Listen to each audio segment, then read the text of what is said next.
আমরা বর্তমানে কথা বলছি মোহাম্মদ আনিসুর রহমান আনিসের সাথে, যিনি কিনা এই ইফতারের যে আয়োজন করা হয়েছে এখানে যিনি কিনা শ্রম দিচ্ছেন, পরিশ্রম করছেন সাধারণ জনগণের জন্য, এবং এখানে যে ইফতারের ব্যবস্থা করা হয়েছে তিনি কিন্তু মন এবং প্রাণ দিয়ে কিন্তু এখানে মেহনত চালিয়ে যাচ্ছেন। কন্টিনিউ ওনার কোনো মেহনত আমরা জানবো। আসসালামু আলাইকুম। আউযু বিল্লাহি মিনাশ শাইতানির রাজিম। বিসমিল্লাহির রহমানির রহিম। মূলত আপনারা যে মেহনতটি করছেন এটা কেন করছেন?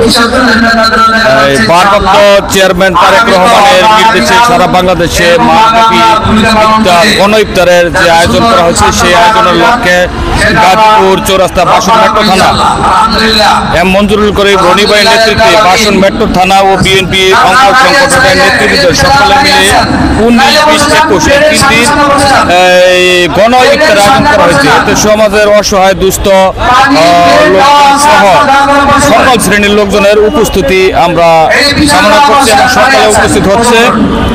বিগত দীর্ঘ 17 বছর বিএনপি কোনো এইরকম সামাজিক কোনো অনুষ্ঠানে অংশগ্রহণ করতে পারে নাই। সেই লক্ষ্যে আমরা এখন সারা বাংলাদেশে তারেক রহমানের নির্দেশে আমরা এই গণ ইফতারের যে আয়োজনটা এটা কাজ করে যাচ্ছি। ধন্যবাদ আপনাকে।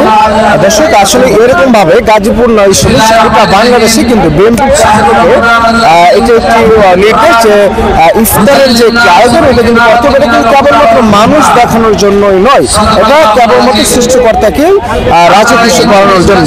দর্শক, দেশ দেশে বাইরে থেকে যেখান থেকে দেখছিলেন